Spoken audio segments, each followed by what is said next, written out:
আমরা প্রত্যেকেই জানি বৃষ্টিপাত মূলত তিন প্রকারের। তা হলো পরিচলন বৃষ্টিপাত, ঘূর্ণ বৃষ্টিপাত এবং শৈলক্ষেপ বৃষ্টিপাত। কিন্তু ছাত্রছাত্রীদের কাছে যখন প্রশ্ন করা হয় যে এই যে আমাদের রাজ্য পশ্চিমবঙ্গে যখন বর্ষাকালে টানা বৃষ্টিপাত হয়, 2 দিন 3 দিন টানা কন্টিনিউ বৃষ্টিপাত হয়, এই বৃষ্টিপাতটাকে কি বলা হয়? তো তখন অনেকেই এটার সঠিক উত্তর দিতে পারে না। অ্যাকচুয়ালি এই যে বর্ষাকালে আমাদের পশ্চিমবঙ্গে যে বৃষ্টিপাতটা হয়, এই বৃষ্টিপাতটাকে বলা হয় ঘূর্ণ বৃষ্টিপাত, অর্থাৎ এটা ঘূর্ণ বৃষ্টিপাত।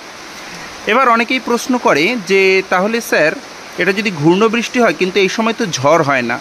অ্যাকচুয়ালি সব ঘূর্ণ বৃষ্টিতে ঝড় হয় না। ঝড় তখনই হয় যখন ঘূর্ণাবর্তের সৃষ্টি হয়, কিন্তু ঘূর্ণ বৃষ্টিতে সবসময় যে ঝড় হবে তার কিন্তু কোনো অর্থ নেই।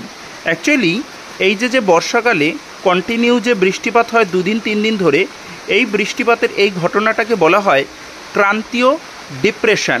ক্রান্তীয় ডিপ্রেশন হচ্ছে এমন একটি ঘটনা যেখানে গভীর নিম্নচাপের প্রভাবে কন্টিনিউয়াসলি বৃষ্টিপাত হবে কিন্তু ঝড় হবে না।